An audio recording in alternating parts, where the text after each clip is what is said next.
Yeah, that's right, I know your ass, and I don't give a fuck. I'ma keep cooking the way I want. Yeah, that's right, I know your ass, and I don't give a fuck. I'ma keep cooking the way I want. Said you wanted to cook. Yeah, that's right, I know your ass, and I don't give a fuck. I'ma keep cooking the way I want. Said you want. Yeah, that's right, I know your ass, and I don't give a fuck. I'ma keep.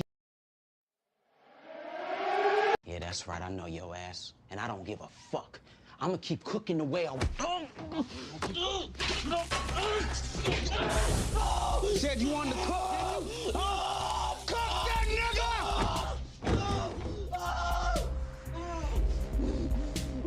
Yeah, that's right, I know your ass, and I don't give a fuck. I'ma keep cooking the way I want. Said you wanted to cook. Cook that nigga!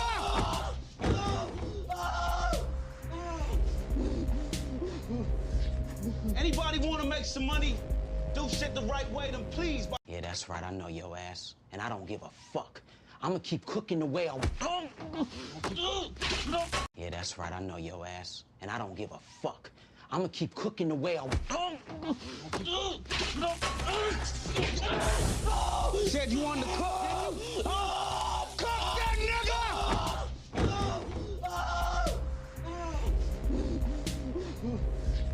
Anybody want to make some money, do shit the right way, then please, by all means, stay. But if not, get the fuck out! All right, man.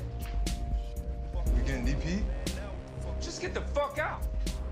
Yeah, that's right, I know your ass, and I don't give a fuck. I'ma keep cooking the way I want. Said you wanted to cook. Cook that nigga!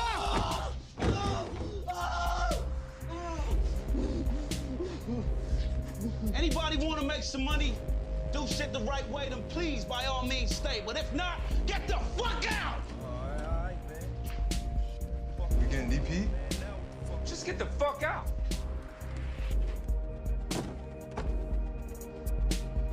You motherfuckers. All right. Now what? Ever cut before? You serious?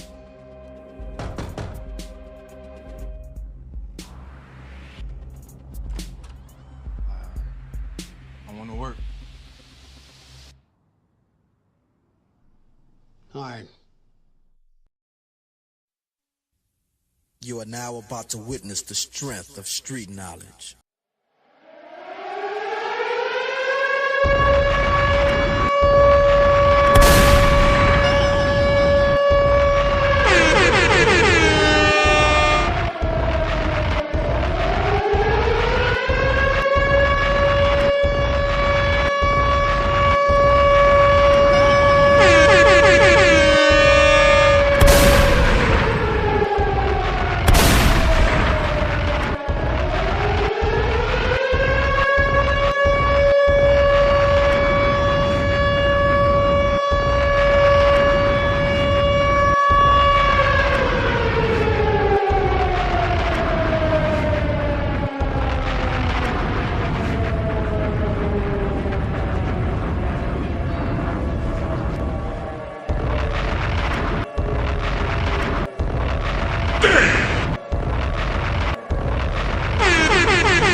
If you don't know, man, you tuned in to Let's Yap About It. Even though I don't talk, but he got something to say. Stuck emotions out now.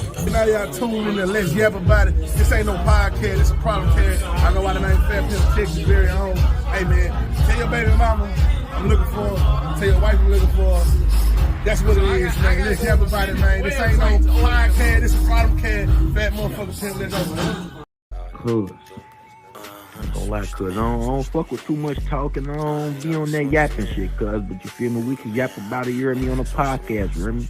Yap About It podcast. Goddamn, go tap in with my people, bro. You heard me? Shit, Smush gonna come with the interview real soon too, y'all. So make sure y'all tap in. You heard me? We be talking with Yap About It podcast. Nigga, let's yap about it, cuz. Heard you was pillow talking, cuz. Let's yap about it. Fuck it.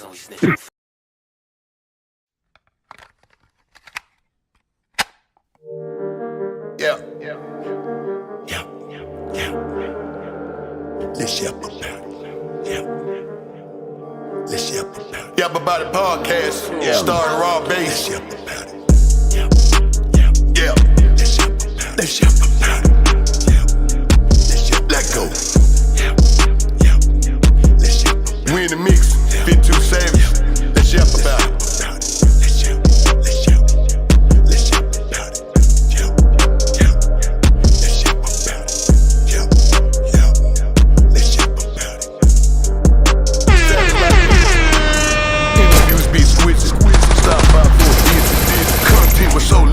Had to pray for all of my children. Now the whole world be listening. Talk to niggas from prison. Spoke how they was living. How the COs be tripping.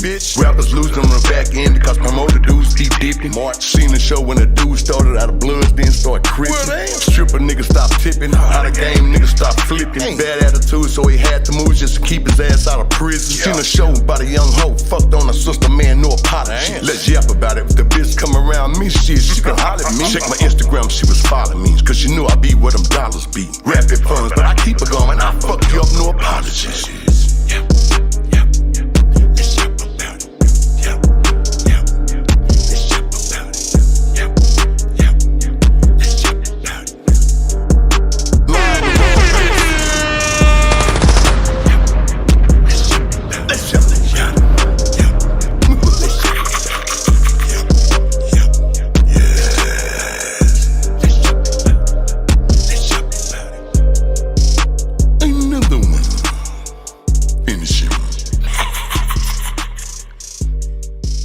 Fit Too Savage, savage like music. What's up, y'all? What's up, y'all? We are back. We are back, man. Tap in with me.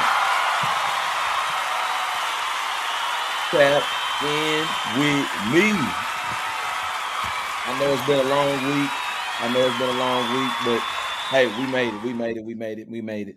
Man, we got a lot to talk about today, man. It's been so much going on in the news, so much controversy, even a little bit of fisticuffs. But we're gonna be talking about it all night tonight, man. Listen, I'm glad for y'all joining me. Listen, we're gonna get y'all through y'all third shift tonight. But without further ado, I want to get straight to it. Welcome to the Let's Yap About It podcast, where we are changing the conversation of the world, one conversation at a time. I'm Robert Higgins, your host for tonight's program. Please subscribe, share, and hit the like button to let us know we appreciate you for tuning in. Listen, this conversation we have is going to be concrete and tough, but nonetheless, we want to spark the brain, entertain, most of all, explain what we are yapping about, man. Salute to y'all for joining me tonight, man. For real. I gotta give y'all some love.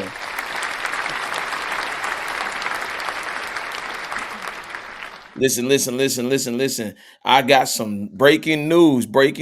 Listen to me. Breaking news. Listen for real. Oh, man. It's crazy out here. Oh, yeah.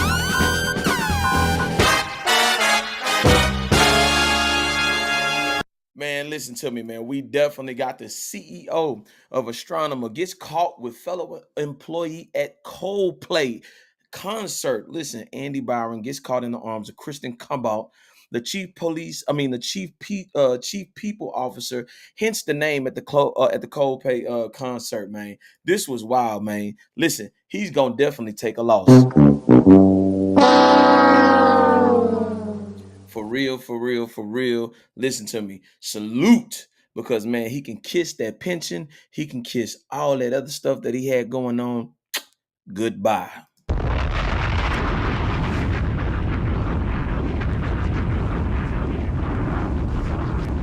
All I can say in a situation, and I'm just telling y'all, man, in a situation like that, man, all I can say is, man, that's crazy. But also, we want to talk about tonight too. We want to get into it about the NFL ownership is now pushing for 18 games. NFL players are not too thrilled about the game extension in the season. And even Patrick Mahomes sounded off and has some concerns about some things too. But I also want to talk about this tonight too, man. In that situation, I knew it was going to come to a head. NFL players must understand that power is a must, and then with that power, you can have control over those things that you might necessarily agree with and you might not. But I think they shot themselves in the foot when it came to that collective bargaining agreement that they had last. They took the money over the power, but we're going to discuss that tonight. Also, RG3 and Shaq getting into it. Round 2. Listen, you already know he had his beef with Ryan Clark. You already know what that situation was. Then he's now getting into it with Shaq. Shaq said some controversial things by making a bold statement. He said that he went viral for it. He said he was going to punch him in the face and stop antagonizing Angela Reese if he keeps on, man. Listen, that's something that we're going to talk about. And then we found out this too. Troy Ave. Is he a rude boy shotter? I'm asking that question. Is he a rude boy shotter? Because I want to know if he's really gangster like he say he is. And TMZ has came out recently and said that it was kind of a staged hoax.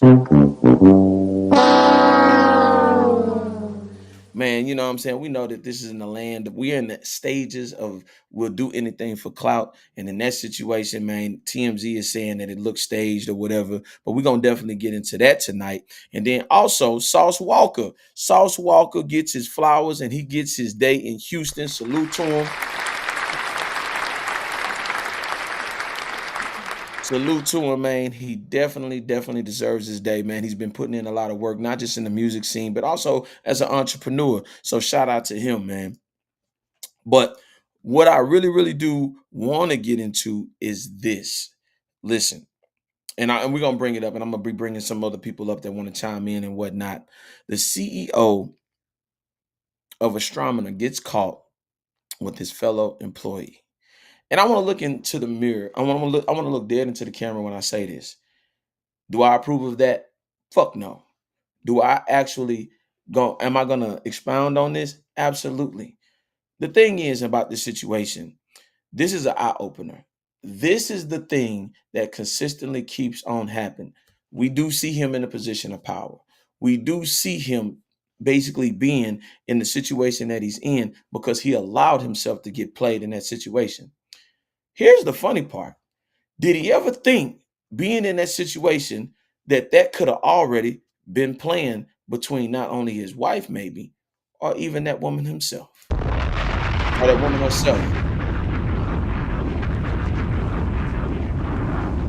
I got to say this. Men have got to stop putting themselves in uncompromisable positions where they're in a lose-lose situation.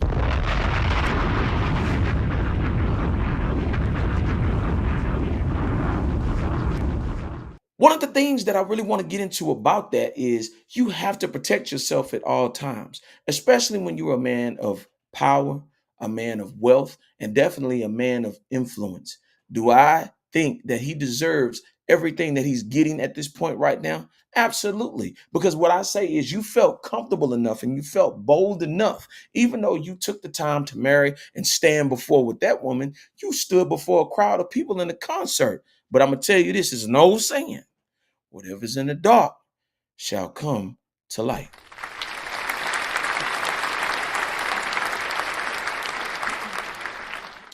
And I say this with respect because there are a lot of men out here that don't co-sign things like that. And there are a lot of men, surprisingly, that would never ever put themselves in an uncompromisable position like that because you don't understand of what's at stake. See, you can think sex, but then you got to think about your legacy being ripped away and your reputation and your reputation amongst your coworkers and also in business endeavors being tarnished. Do you not know that in some countries, they won't even do business with you if you caught cheating or if you co-sign cheating? You could have $100 million or $1 billion deal on the table and they will not do business with you just because you have an adulterer mindset.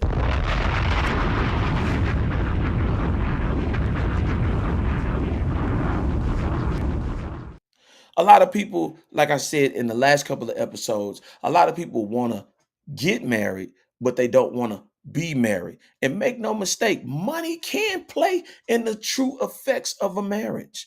Don't listen to me. You can feel yourself when you getting a couple of nickels over a dollar. Oh yeah.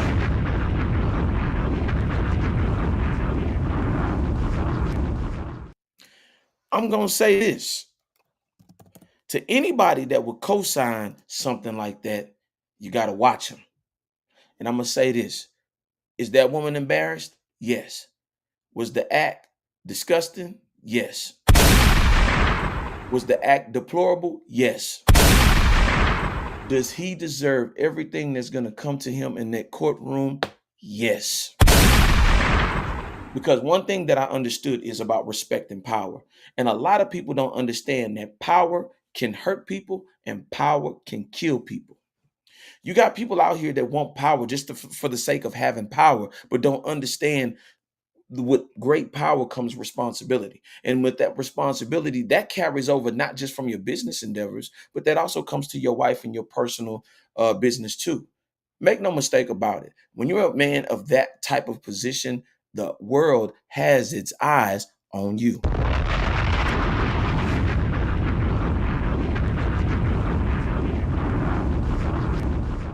The world has its eyes on you because they are waiting for you to either succeed more or fail more.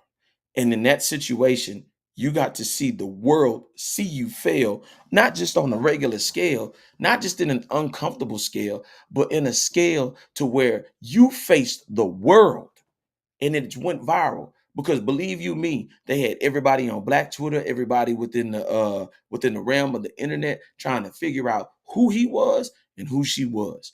Now, in this instance, for you to be that comfortable publicly tells me two things. You don't respect marriage. And the second one is you didn't respect your own legacy. So I use this as an example and a wake-up call for a lot of young men who are on the rise, who are trying to figure things out, who are making the necessary sacrifices. To the brothers that didn't cheat, I salute you.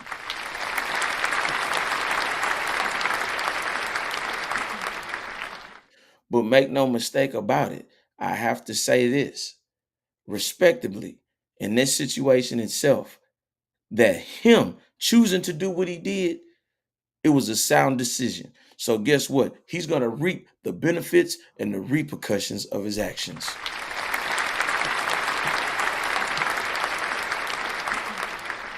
And that's a prime example. You thought you was in the dark, but you were in the light. But I want to show you exactly his reaction in that situation. And was it embarrassing? Absolutely. Y'all take a look for yourselves and you tell me. Yeah. Oh, look at these two. All right, come on. You're okay? Oh, what? Either they're having an affair or they're just very shy. Yeah. Oh, look at these two. All right, come on. You're okay? Oh, what? Either they're having an affair or they're just very shy. Yeah. Oh, look at. I really want you to understand the significance. Did you see the playful banter that he had in that statement? And ironically, when he said either they're having an affair and he got exposed right there for the world to see, and now that it's gone viral, that yes, he was having an affair and it was an embarrassing moment.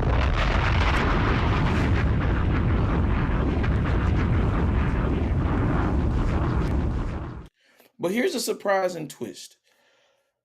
I heard Cardi B say this, and she said one of the things that when Offset was cheating, she said the one thing that she could say is that one thing that everybody had on her was publicly that he had been caught not once, not twice, not thrice. So at the end of the day, in his situation, was it embarrassing for her? Yes, absolutely. And there should be a certain level of empathy for her. Because for her to find out the way that she found out, and then the icing on the cake and that being the situation in itself, come on, man. We got to do better. We got to do better. If we're going to be representations of men of power, wealth, and influence, then we must sit back and realize that these little flings and these little situations can cost us our legacy, can cost us our life. And that's one thing that we don't understand. That we may think that we're getting away with a little something, something on the back end, but on the front end, we really, really could be putting ourselves in a situation that could really cost us our life.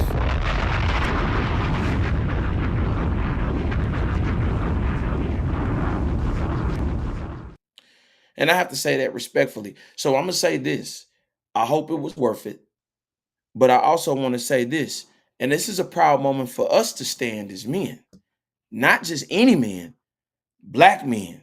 You know why? Because at the end of the day, black men don't cheat.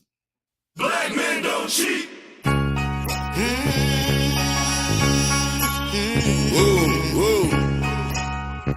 Speaking my truth now. I want to send a big salute to the black brothers that don't cheat, man. I got to send some love to them. Straight up.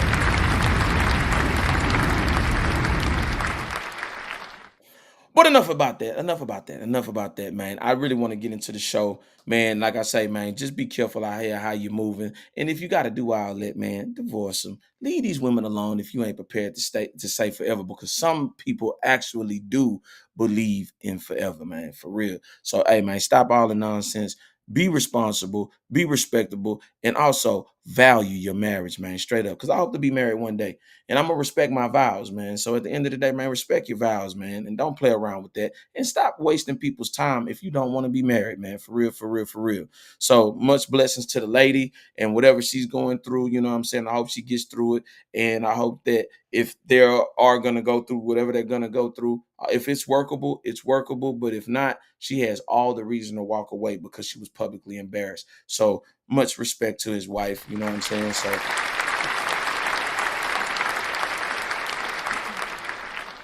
but I want to get to the meat and potatoes of the situation. And we want to talk about this thing, man. And it's in the forefront. Listen to me. The NFL ownership is now pushing for 18 games. NFL players are not thrilled about the 18-game extension in the season.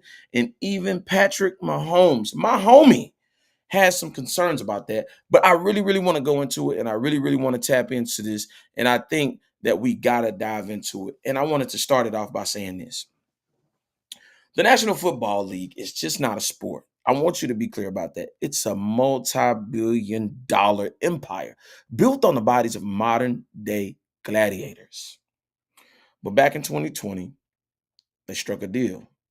And when that deal was, and when I was talking about earlier, was that collective bargaining agreement. It wasn't just about the new season. It was a battle. It was a pure battle for the future of the league and how things were going to be in the future. It was a deal that quietly began to trade player health for a mountain of cash and set the stage for a power shift. You always hear me talk about that power that could have permanently, and it has changed the league permanently for the game that we love. I want to explain this. This is a story on how a single contract in 2020 and the CBA created the path to a dangerous 18-game season, leaving players with very little power to fight back. And it's exactly what I'm going to be talking about later on. I'm going to get to that. So how did the players, the very heart of the game, lose so much control so quickly? To figure that out, you got to follow the money. And when you follow the money, you follow the controversy. And when you catch the controversy, you catch everything you need to know about a situation as a whole.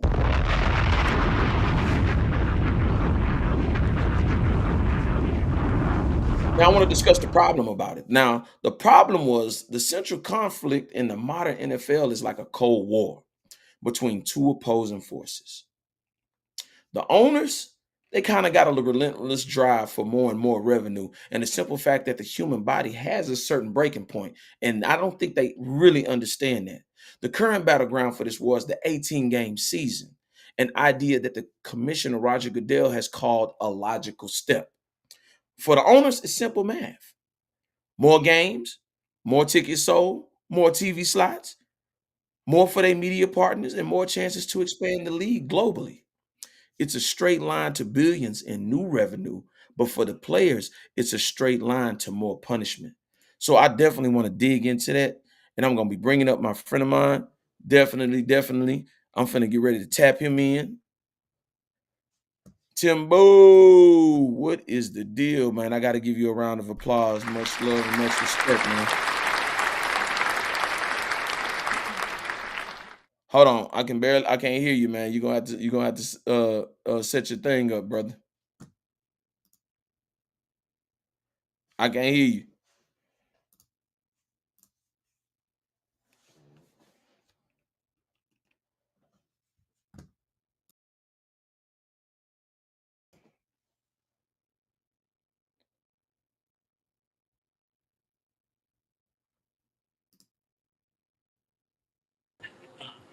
There you You can go. hear me? There you go, man. Listen, Yeah. first, before we start off anything, man, Well, let the people know your handle, hey, man. I want to man, show them your I handle. got a I got a new spot for us to check out, man. We got You to got come out here and do the podcast out here. come on with it. Come on with it. I see you. Yeah, laid back, something cool. Okay, But yeah, definitely. Man, listen, let the people know your handle before we step any further in man, the arena. at Timbo the Great, man. Come At on. Timbo the Great, I had Timbo Chops, man. Whichever one, man. Get it. Now I'm talking about this NFL thing. I kind of just slam dunk the problem. You know what I'm saying? The owners are gonna benefit from it, but the players, the bodies are gonna go through the punishment. And I think from the NFL Players Association with like Lloyd Howell, it's been clear stating their position. They saying no, but the owners are saying yes. But what's your take on it? And you explain your perspective. I think because they've starved them for so long that now that they dangle their money in their face, they just went on and took the bait. You know what I'm saying? You know, the NFL never been big on guaranteed money. Now they've been giving out a few guaranteed contracts here and now. So guys been starving. So now they feel like, man, look, we're gonna overlook the other stuff. Just give us the bread. Which that's what a lot of people be on. You know what I'm saying? Like that's why they'll sell their properties and stuff that they grandparents leave them. You know, because they ain't never seen this type of bread. You know, oh, appreciate it. So it's kind of like, all right, thanks. Yeah. So it's like that's what took place with that. And long term, I mean, short term it's gonna be good for the players that's playing right now. Long term, though, the next generation gonna suffer. So that's how I feel about that. Well, let me ask you this now. In that collective bargaining agreement, I paid attention to it back in 2020. Do you think, from a perspective, they should have just went for the money now due to their body potentially breaking down? What? No, I got the kiwi. Yeah. Do you Yeah, dog. do you So, think do you think that hey, they? give me like 15 minutes. I'm finna be at my spot. Then I'm finna go. All right, it's a bet. That's a bet. That's a bet. All right. You know what I'm saying? It's Timbo on the check in. Listen, I want to get into that because I feel like this too. There was the pushback from the players wasn't just a negotiation tactic. I feel like it was a genuine plea. Um, NFL Players Association director, executive director, let me be clear about that. Lloyd Howells mentioned some things about it and he said no. He points out that the physical toll is already so high that players are still recovering from one season when the next one is already starting. And let me be clear about that. You talking about 18 games going from Monday, Thursday, and Sunday. And then now possibility of a Saturday. Now my question is, what about the bye weeks going into those type of things?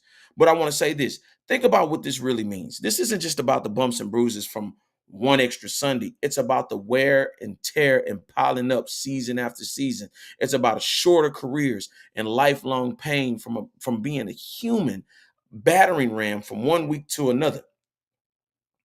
Now, the NFL Players Association president Jalen Reeves had said that players were already against the move to 17 games and that they can feel the mental and physical toll that it takes on them as players. Now, adding an 18 game is an idea that's running back. Austin Eckler, he called it outrageous and said that it made him cringe. And make no mistake about this, and I really want to say this.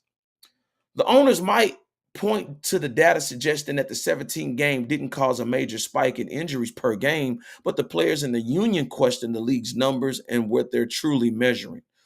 What the data doesn't capture is the exhaustion. and these players do be exhausted. The mental grind and the slow breakdown of the bodies that weren't built for this level of constant impact. This isn't a spreadsheet, it's a war of attrition, and the players feel like they losing. Now, I want to say this. So if the players are so against it, how did the league get to the edge of an 18-game season? To see how players lost the fight years before it even started, we have to go back to the heated negotiations back in 2020 when that collective bargain agreement, or you can call it the CBA, was at the forefront when they weren't on the fields. This wasn't just another contract. It was a moment that exposed the deep crack in the players union. See, most people don't understand about the players union and how it's supposed to be pro player. And I'm a pro player person. Make no mistake about it. A division between the league superstars and the guys, they just were trying to hang on. And see, when the owners came to the table with the key demand, the power to expand the season to 17 games, in return, they offered a deal crafted to win over the majority of players who don't have massive 9-figure contracts. And that played a key role into them being able to shift that power. Yes, we'll give up the money, but we want to stay in full, complete control in the destiny of how they wanted the league to go. And most people don't understand that.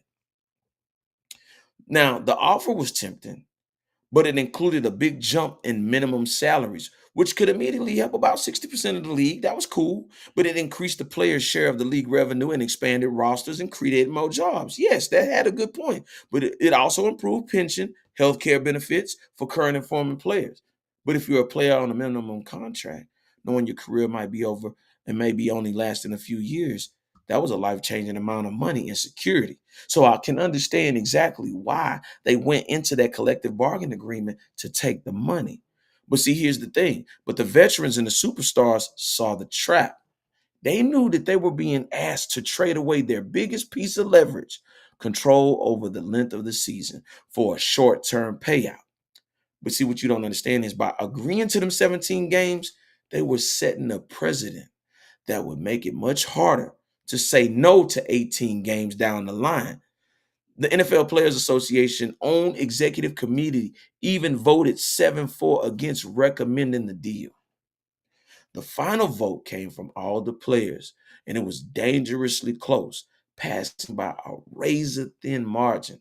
And if y'all want to know that margin, it was 1,019 to 959. See, that vote exposed the fracture in the union. Because if you're a union person, you're supposed to have all the info to make sure everybody's on the same page so that we can have the leverage, so that we can have the control, and we don't be falling by the wayside when it comes to small things like that.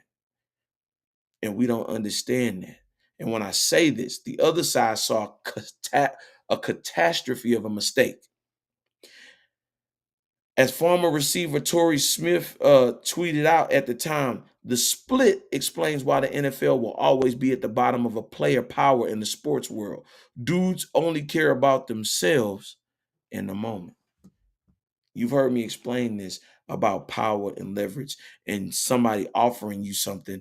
Are you in control on the front end or the back end? Are you taking whatever it is up front to just receive whatever it is going to be from them on the back end? Or are you taking whatever it is on the front and then you still have no power on the back end? And that's exactly why I be talking about what I be talking about when I go into detail. See, that was the moment the future shifted in the NFL.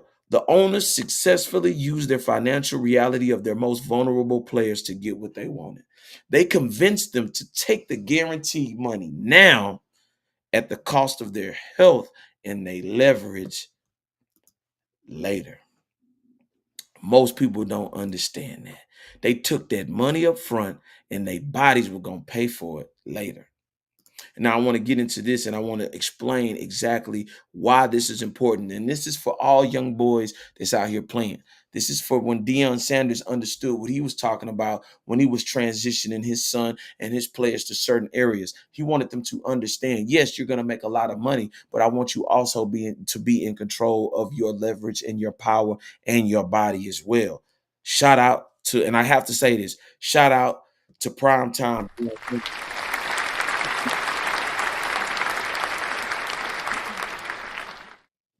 But now I want to say this. Right now, the deal was signed.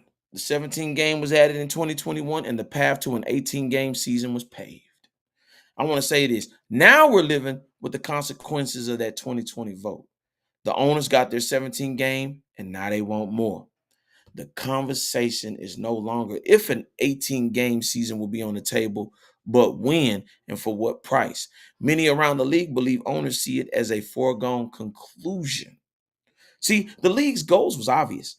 An 18-game game, bigger TV deals, expanding to more international games, staying on top of the sports world while the current CBA runs through the 2030 season. Any change will require another negotiation with players, but the leverage, that's what the key ingredient is what I talk about that changes the dynamic of them, period.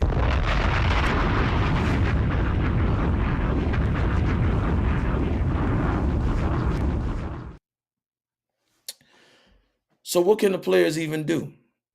Their backs are against the wall at this point. The NFL Players Association strategy has now shifted from preventing the 18 game to just trying to make it safe and profitable as they can. Their list of demands is what you would expect. They'll fight for a second bye week to give players more recovery time. That's cool. That's fine. But the bottom line was they'll demand the preseason gets cut from 3 games to 2. They'll push for bigger rosters, better health care, and most poor post-career benefits. And of course, they'll demand a much bigger piece of the new revenue that an 18 game will bring in. But this is where the trap of the 2020 deal becomes very clear. The players are no longer in position to make fundamental demands. They're basically battering with their own bodies, trading more pain for pay. The owners have already shot down the ideas of giving players equity in teams, a move that would truly change the power dynamic. You know why? Because when you start putting them players in those positions, they're going to be pro player. They're going to understand that they need the leverage, and the owners are going to say, hell no. So the players are left fighting for the small gains, a little more rest and a little bit more money. But in exchange for taking on a level of physical punishment they know isn't sustainable. And then you heard Patrick Mahomes talk about it. He said, yeah, he's not into the 18 games. And he's basically the face of the league. And what's so funny about that situation is he said he would even understand it, but if I was in a position, I would have to guarantee a lifetime health benefits more than anything, and my pension to be taken care of in a guaranteed contract that has to be leveled out because of the punishment. And make no mistake, and I know this probably might be off task or whatever, but I want to say this. When I think about the bodies and the price that they pay on that field, it makes me think about Earl Campbell and how he gave his life to the game of football. He gave his life to the game of football, and he was on crutches, barely can stand up. And that was due to the wear and tear of him running that football. And now the league is going to 18 games. And we're talking about they went to 18 games in a matter of less than about 15 years. What does that say exactly about the ownership? What does that say about the players understanding? Yes, I understand that you want to make the money. I understand that you want to get to where you are in the position of power. But you giving up your power and leverage just cost you an overall way of life and even your health.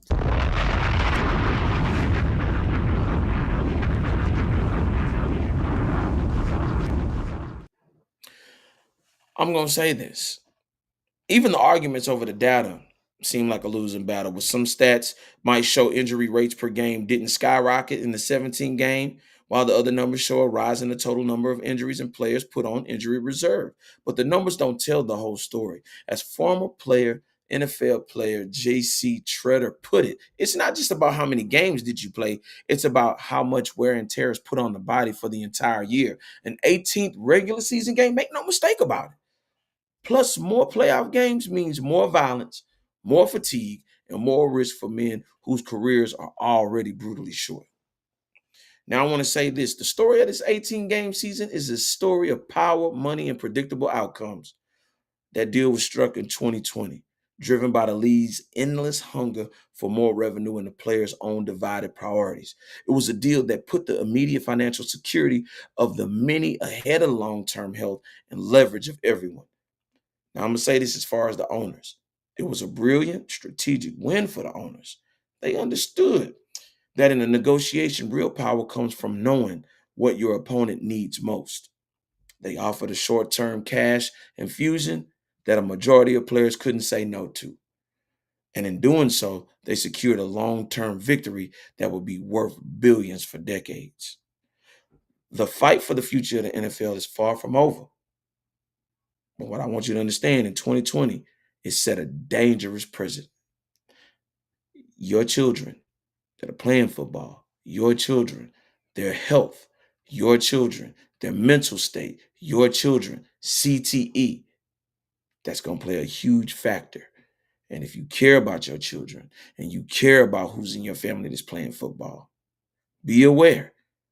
Those owners, remember a couple of years ago, even before the collective bargain agreement, when CTE was the talk of the town, they tried to bury it. So I asked the question, who has the interest in you as a player, and who has an interest when you walk off that field and you can no longer be the person that you was on that field? I asked that question. I'm going to ask this question. The real question is whether any amount of money is worth the price that you'll have to pay with your body. If you want more deep dives into the side of the NFL you don't see on Sundays, make sure you subscribe and you hit that like button, because we're going to be talking to some players, some real NFL players, and we're going to be getting their opinions. This is the kind of analysis we do here. Let me know in the comments. In an 18-game season, actually good for the NFL? I want to ask you that question. Is an 18-game season actually good for the NFL? And what do you think the players should do as far as demanding? That's my question. And shout out to the players that actually entertain and give us that thrill on the field every Sunday. Shout out to them.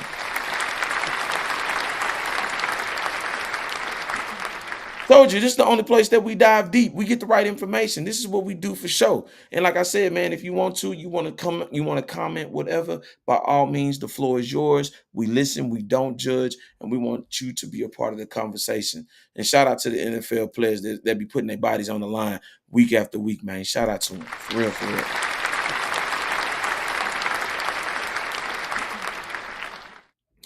Now, I want to talk about this thing. And I was talking about this power, right? Y'all heard me talk about this. NFL players must understand that power is a must. And with that power, you have control over things that you might necessarily agree with and you might not. And the reason why I said this, because Colin Cowherd, around the time that this was going on, he said something prolific. He said, the players complained about Roger Goodell having too much power, Roger Goodell having too much power.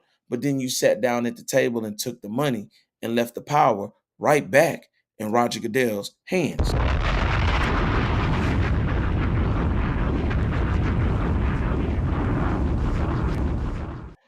And for you to have an NFL Players Association union, I question exactly why everybody wasn't on the same page of fully understanding. Yes, okay, yeah, you might get a bigger payday, but do you understand in the future what's to come by leaving your power back in the hands of Roger Goodell? Now, this next couple of years we're going to see exactly what the owner's true intentions are as far as the changes being made, maybe a preseason being cut, maybe an extra bye week. But for Monday, Thursday, and Sunday, I think we're going to see way more injuries than we have in the last 5 years.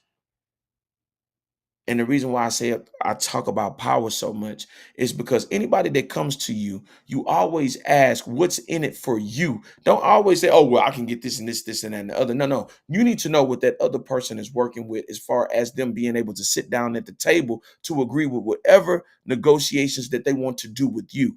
Because trust me, there's a front end and there's a back end. So you better make damn sure when you sit down at the table of negotiation, you better have your ducks lined, you better have your I's dotted, your T's crossed, and make sure that you know what you know for sure, so that you're not getting fucked on the front end or definitely getting fucked on the back end.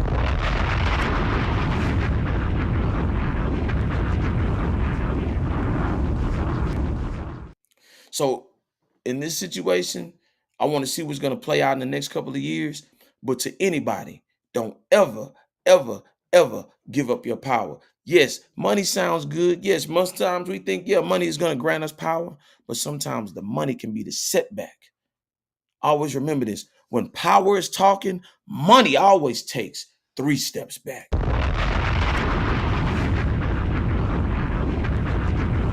So y'all let that be a lesson to y'all, man. Respect power, and most of all, don't never give it up, especially when you have it in your possession. But I want to talk about this thing.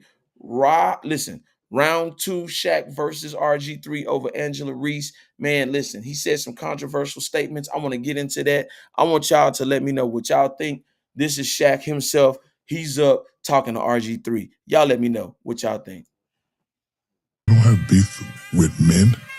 All these beautiful women in the world, why do I have beef with a man? I don't care about no man. Oh, speaking of man, RG3, tweet another monkey post about my girl Angel Reese and punch in your face. Okay? It's enough. Like, I don't usually do stuff like this, but just stop it, bro.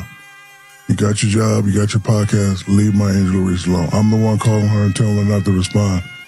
Stop it. That's the last time. Okay? Thank you.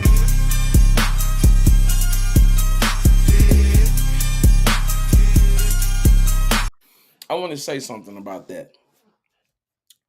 RG3 feels like his back is against the wall, especially since that Rob Parker, when he called him a cornball. And most people might say, from a one direction, say, yeah, we always kind of felt like he was a cornball. But he said basically what everybody wanted to basically ask. But RG3 feels like his back is against the wall, especially not just because he has a white wife, but because of his background, because they feel like he feels as if he's not down enough. And make no mistake, when you're brought up in different environments and you start clashing with different environments, sometimes you feel like you have something to prove. And I feel like he has to have an S on his chest. Him, hence messing with Shaq, none other than Shaq Diesel himself. Superman is in the building, but nonetheless, he has something to prove at this point, because he felt like with Ryan Clark saying what he said, and then him going back and forth and just going with that nonsense. I feel like he feels like his back is against the wall, and now he has to take on any and everybody. And I'm gonna tell you this: that statement that Rob Parker made about him being a cornball, that lives rent free in his head right now. Oh yes. Oh yes. Oh yes. Oh yes. Oh yes. Oh yes. That statement lives in his head rent free. And I'm going to tell you why. Because that set the tone to people thinking he is exactly who he is from then all the way in his playing career until now. And now that he's right there at the forefront of them having those conversations, and then everybody that talks to him, he feels like that everybody he talks to that's black doesn't respect him.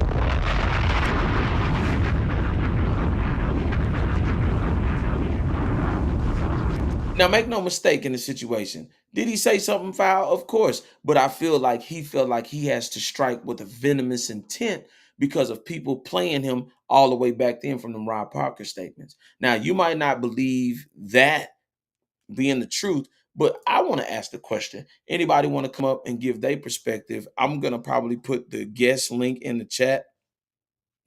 I'm going to put the guest link in the chat.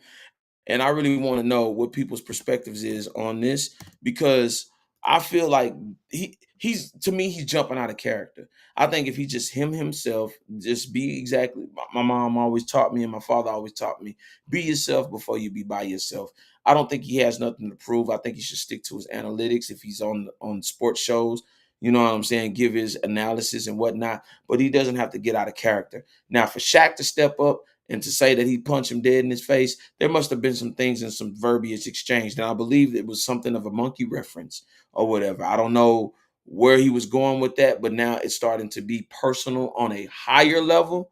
But nonetheless, yes, probably Shaq means what he says in that situation. Now, do I think RG3 is going to back down?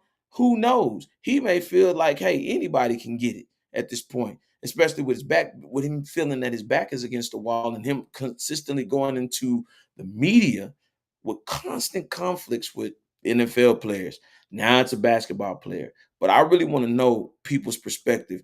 If y'all want to chime in, by all means, drop a comment. Let me know. Do y'all feel like he's in the right? Do you feel like Shaq is in the right? But I feel like it's getting out of hand. And I think for these to be, as far as African American, them to have their differences, and especially a female involved. And I mean, to be going back and forth for the female, I don't know if he's taking it serious or she's taking it serious or whatever. But I know when it comes to the media and it comes to the public, Black folks do not like to be embarrassed.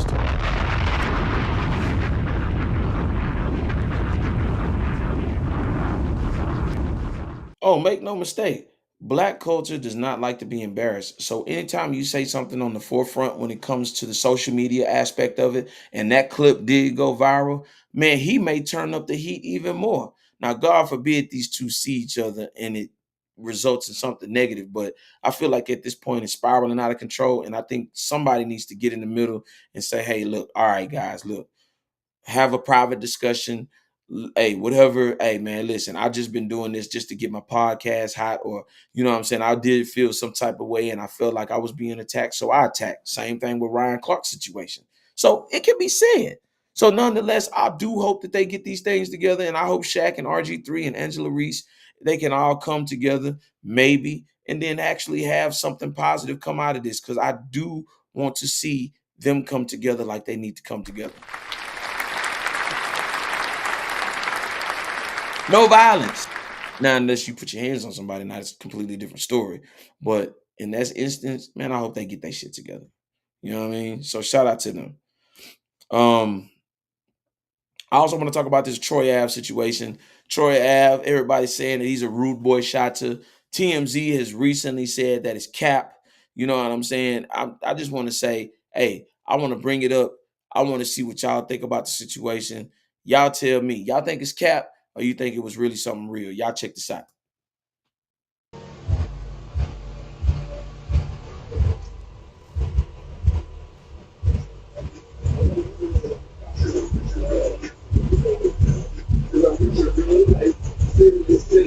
With your real life. Because I'm with your real life. Because I'm with your real life. Because I'm with your real life. City to city. With your real. Oh, shit. Oh, nigga.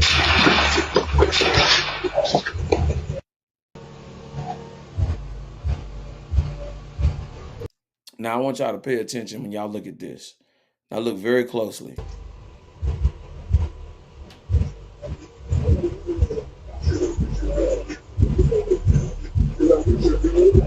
City to city. With your real life. Because I'm with your real life. Because I'm with your real life. Now, I'm looking at the situation. If you pay close attention to it, they were both walking where? And my question is, the cars, I guess, apparently on in the situation. But let's look further. Because I'm with your real life. City to city. Then all of a sudden, somebody comes from out the background. Oh, shit. He's over there in the corner and he automatically starts to go into ducking mode. And then also, I guess, apparently he was trying to snatch something from him. But what's really peculiar is when he walked over, he walked to the other side as opposed to walking up on upon the, I guess, the apparent assailant. And normally, why would you walk away from him? But you would walk directly towards him. Now, he could have been recovering for fire or whatever in the situation. That was just his instinct. But then I noticed this. Cocked his gun.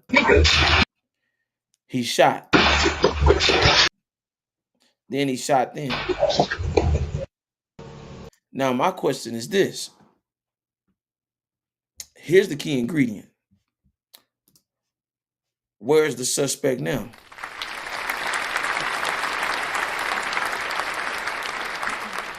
Did he check into a hospital? What happened to the whole situation in its entirety? I have to ask that question because it looks a little fugazi, but nonetheless, hey, TMZ calling it fugazi, and it just didn't make sense into me at this point. I mean, for him to be that comfortable getting out of the car and going into the position of where he was already going through a traumatic situation with Taxstone, my question is, did he not know that he was being followed? Because at the end of the day, it seemed like they was being followed and they weren't self-aware. Now, my question is, how is it that you've been through a traumatic situation and you're not self-aware at any given moment? But we do know California is the land that you can, you know what I'm saying, get your life took, you know what I'm saying, for your jewels and whatnot. We've seen this PMB rocking those situations. But for him to move the way that he moved and very comfortable and just hanging out, man, that just shows me that at the end of the day, man, you got to keep your head on the swivel and you got to make sure that you watching at all times because you could be food for a wolf at any given moment, straight up.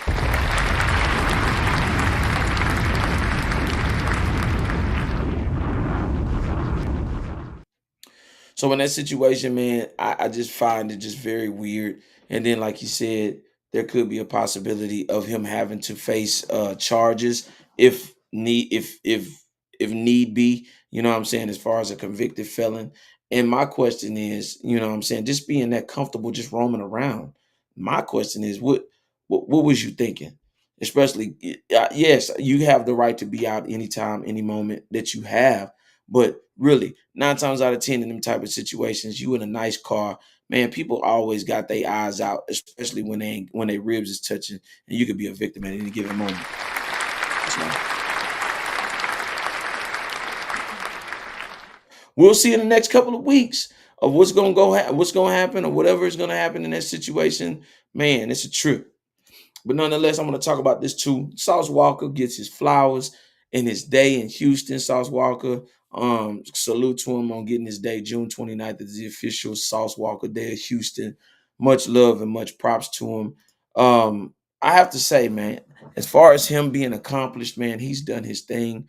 He has been relentless in his climb to success. He's figured out things. He's transitioned into many multiple hustles. He's got his hands in everything.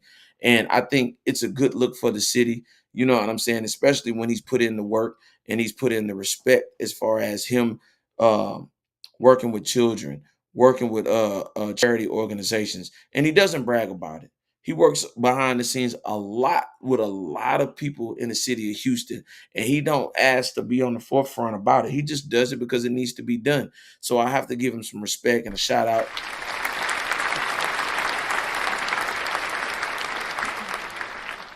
He's a monster as far as music, entrepreneurship, and if anybody deserved a day in the city, man, definitely salute to Sauce Walker, man. Shout out to the whole Sauce Factory, man. TSF, man, they continuously doing their thing, and they doing great things for the city. Salute to them.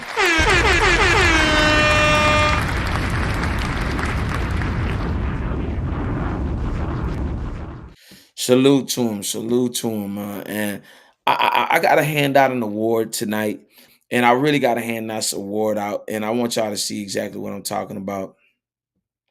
I want to give out the Dumbass Award of the Week. The Dumbass Award of the Week. Check this out. This New Jersey woman, Alyssa Redford, arrested for allegedly receiving child support from 3 different men for the same child. That was a trip, man. I have to hand this award out. And it's crazy because when you take a look, you be like, man, there's no way. But just check it out for yourself. I want to leave this up for a second.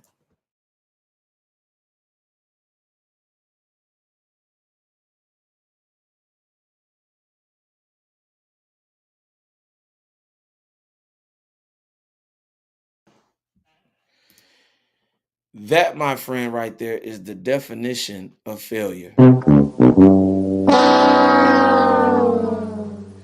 All I can say in a situation like that, man, is it embarrassing? Absolutely, man. So I have to give her the dumbass award of the week, man. It's crazy out here, folks. It's crazy out here. I want you to understand that you can't play with people's lives like this. And this right here shows you exactly why the laws need to be changed. I'm disappointed because there are other mothers out here that really do need that support from some deadbeat ass people out here. And you out here playing 3 different dudes. See, right there, now that they're able to look at this is right now going to change even the child support dynamic, because they are looking for test examples like these, for these type of things to happen so that they can transition and learn from, and then now they can sew up those loose ends. So guess what? When you talk about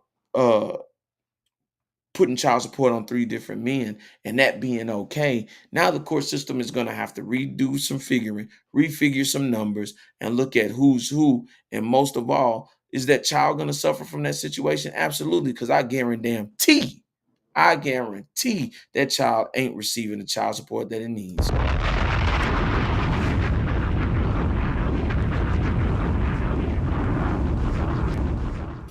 If you got to create that type of scenario for you to get child support, then I know you living beyond your means. You ain't living below your means. You living beyond your means. And at the end of the day, you really have to tap into what you need to. Lock in. Man, let me tell you something. It's some women out here that are not getting child support. Believe it or not. There's some women that haven't received child support in probably 5 or 10 years from their baby's father. But this woman had enough mental capacity to create 3 different men for her to receive child support. I think that's disgusting. I think that's dishonorable. And it does an injustice to the Black women who do need that money, and you out here playing games with it. So, man, I don't co-sign that, man. And I think at the end of the day, she needs to be arrested. She needs to be put in jail, because that's federal. That's federal fraud. Now, my question is, was it worth it? Because now you've lost custody of your child behind something that you could have been honest about. Honest and truth about. You know what I'm saying? You could have told the truth about this situation. But what you did was you played on the court system and you fucked up. And then guess what? What you got to understand about the court system, paper follows you everywhere. You have a paper trail on any and everything that you do in this society. So eventually you were going to get caught. So for that situation to be what it was, I'm glad that she's incarcerated, and I'm glad that she's getting time for it, because it does a disservice to the other women who don't receive child support. And shout out to those women that are still making it without child support. Y'all the real MVPs. Y'all are the real MVPs, man. And I appreciate the value of what women are doing without even having child support, man. Let me tell you something. That ain't nothing but God, man. Shout out to the women out here that's making it happen out of nothing.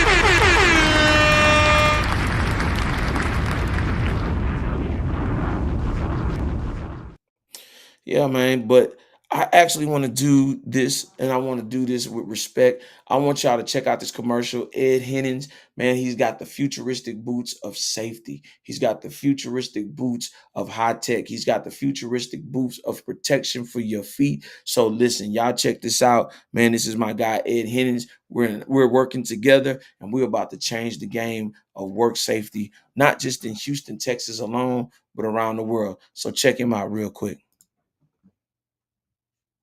At the Ed Hennings Work Boot headquarters, that's right.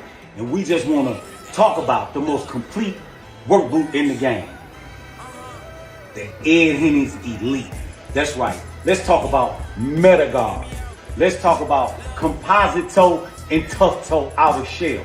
That's right. Let's talk about anti-slip. Let's talk about oil and chemical resistance. Let's talk about waterproofing. That's right. The most complete work boot in the game. Dropping today. That's right. The Ed Hennings Elite. Everything you looking for in a work boot, all wrapped up into one. That's right. EdHenningsCO.com. Tap in with your boy. Let's go. Man, listen, shout out to Ed Hennings, man, for real, for real.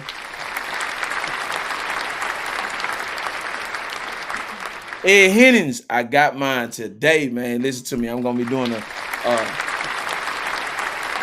I'm gonna be doing a review. I'm gonna show y'all. I'm gonna open in the box. I'm gonna be doing my thing, man, with that. And I want y'all to be a part of that, man. Listen to me, man. It's been a long time coming and a long time running, especially in the game.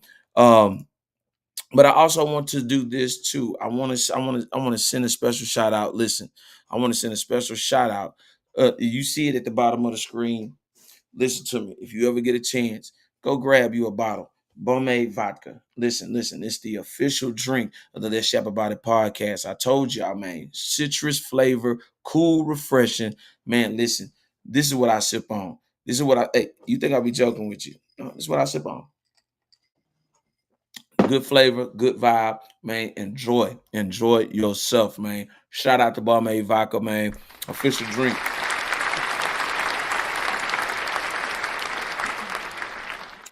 I also want to pay some bills too, man. The Great 88 Movers. There is no job too big or small. The Great 88 Movers, they do it all. Listen, call them for a free quote. You can check them out on Google. Definitely listen to me. If you tell them podcast sent you, they definitely going to take care of you over there. Also, this Baytown Thai Kitchen, that's where I go.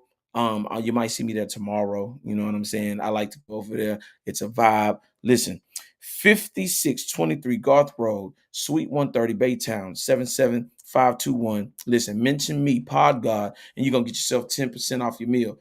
Listen to me. I'm always trying to give my people just comfortable places that you can vibe and relax. And listen, they got a rating of a 3.9. 3.9. Listen, if I could, I'd give them a 4.0 because everything there is good. From the shrimp fried rice to the lo mein to the yellow curry to the red curry to the shrimp tempura, man. Everything that they have is delicious, man. So y'all go over there to Baytown Thai Kitchen. Take your woman. Take a business meeting over there, man. Listen, the vibe is amazing. Shout out to them boys over there at Baytown Thai Kitchen.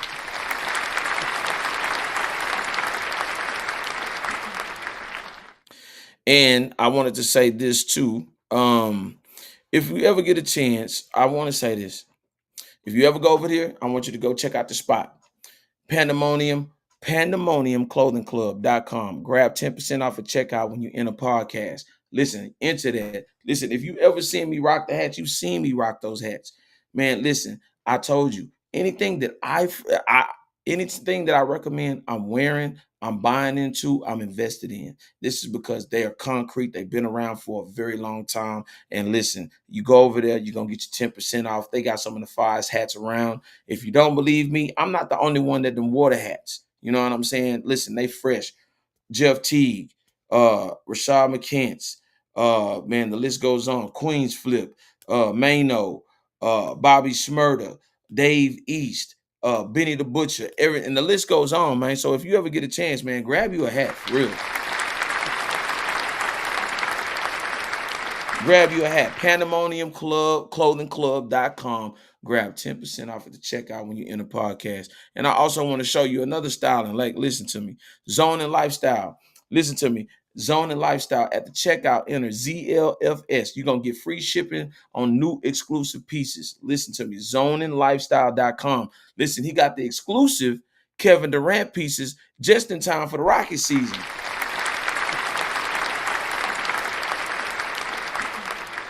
And he also has the Allen Iverson. He also has the Kevin Durant. He also has the Anthony Edwards. Man, listen, I told you, I have some of the exclusive pieces myself. You're going to catch me at the Rockets game this year, you know, with KD out there. You know what I'm saying? You're going to see me courtside. Oh, yeah.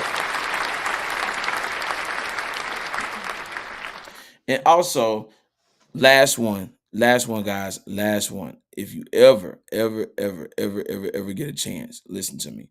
Go over there to Elite Lash and Nail Spa. Y'all gonna be taken care of. Listen, 25681 Nelson Way, Suite 160 out in Katy, Texas. Mention me, the Pod God, and you gonna get 20% off your receipt. Listen, go over there, take your lady, take your homegirl. Y'all go over there, man. They got some of the best drinks, man. The vibe is very calm, very cool. The drinks are amazing. The people are amazing. And the customer service is definitely amazing. They're very attentive. You feel like royalty when you come in there. You definitely feel like royalty. So y'all go over there. Tell them Paul God sent you, man, and they're going to take care of you.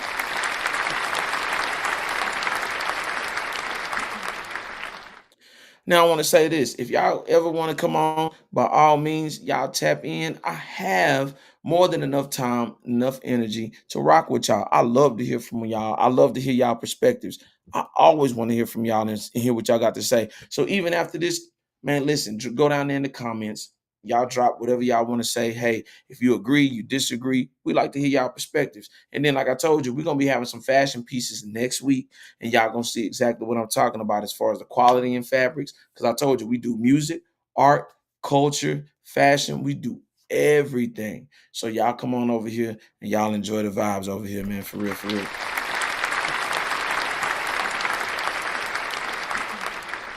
So yeah, man, I told you this is what we do for real, for real, for real, man. Listen, drop a comment. Don't be afraid. Listen, I told you, we do not judge when we're over here on this side of the spectrum.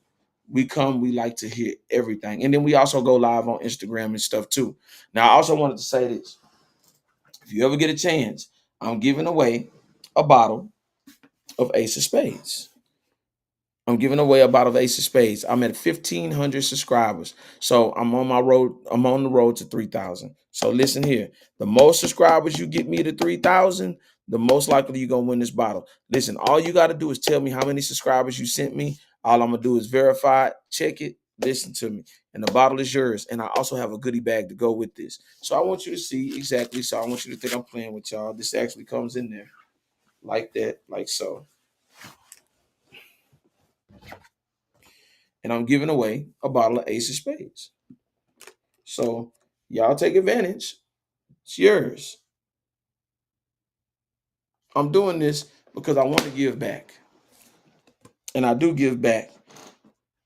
And I'm always in a charitable mood. So if y'all take advantage, I told you simply, all you got to do is get me to 3,000 subscribers. Whoever has the most subscribers is definitely going to walk away with the Ace of Spades bottle and also a gift bag. And that gift bag got a lot of stuff in it. So y'all tap in with me on that.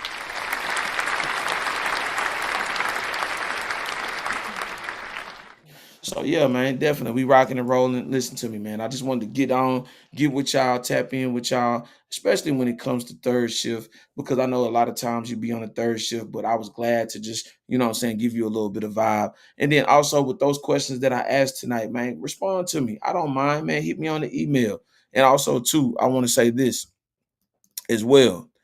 Listen, if you need a little bit of advertisement, listen, if you just need just a little bit of marketing boost in your social media community, let us know. We want you to have a sales increase of about 2 to 5% from your followers.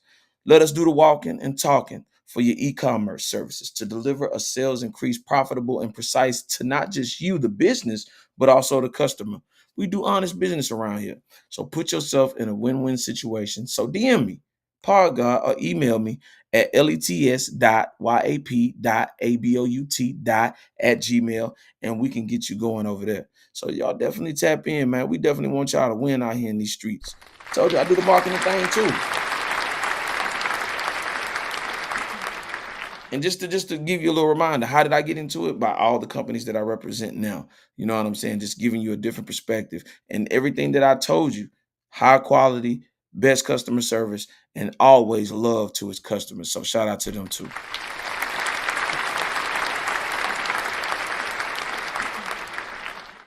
I want to say this, and I want to tap in with y'all. Definitely. From now on, the shows are going to be Tuesday and Thursdays around 10 o'clock at night. I'm making it comfortable so everybody can unwind, you know what I'm saying, grab them some wine and vibe and whatnot. But I definitely want y'all to tap in with me. And like I say, the new schedule, you'll be seeing it posted up on my Instagram, also my TikTok, also on my lives as well. It'll be from 10 to 12 or sometimes 10 to 11:30. So you'll have the platform. Y'all can talk, vibe, kick it, whatever y'all want to do by all means. But I would like to thank y'all for joining tonight's broadcast. And if I came up in your feed and you stopped to take a peek in, then come and join the conversation and comment down below. Well, we've come to an end, so tell a friend and let the conversation begin. So until the next time, we got a lot to yap about. But before I go tonight, I want to send some special love to my boy Moon Man Easy. He got a track called Me and the Gods. Straight fire, if you please. Would do me a favor. y'all go over there to all streaming platforms. Go on over there. Download the track. The track is fire. It's called Me and the Gods. And then I got another one coming after that one too from my boy Foreign Glizzy. It's called Lavish Living. But what's up right now? Moon Man Easy, Me and the Gods. Y'all tap it in. We out, y'all. One.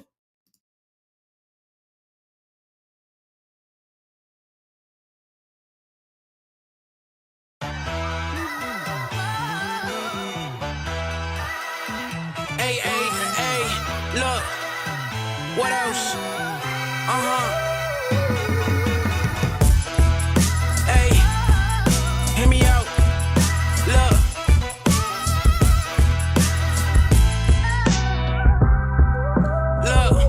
Me, Nas, and Jay-Z, these niggas can't persuade me. Legends made at home, so outsiders never faze me. They be good size, mashed potatoes with the gravy. I'm the main dish, been chasing chicken on the daily.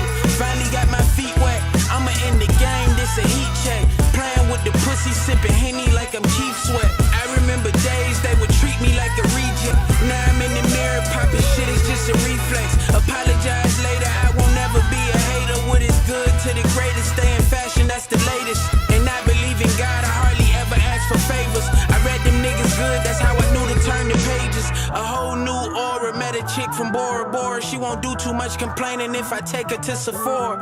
Can't let her have my heart, I'd rather keep it in the storage. They say the one you need gon' come around when you the poorest. Oatmeal, loaf of porridge, take a chance and get a foreign. Niggas tried to lowball me when my lyrics was maturing. And my shit got validity, don't even need a chorus. I'm married to the hustle, we been looking for a florist. I come up with soliloquies, I'm willing in a fortune. This base motel, killing niggas like I'm Norman. I got baggage, keep it close, feel like they filming me on hoarders. God, family, then the money, that's my values placed in order. Plus I keep a bad bitch, she always wet like Fiji water. Want my whole fucking dollar, you can't keep a fucking quarter. Old niggas started hating, now I'm creeping with his daughter. I be in her walls, me and my balls, I'm creeping on the border. Life ain't about what you achieve, more about what you become. I be done when I'm no longer having fucking fun. They'll play you like a lame, they'll treat you like a bum. Want the whole fucking loaf, I ain't leaving out a crumb, nigga.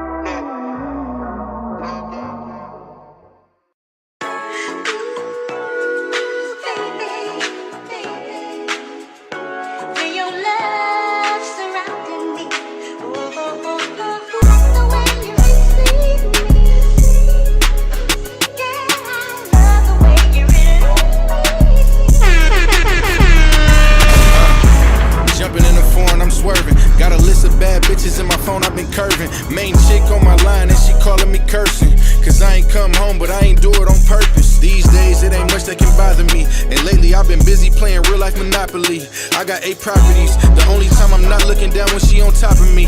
Really no stopping me.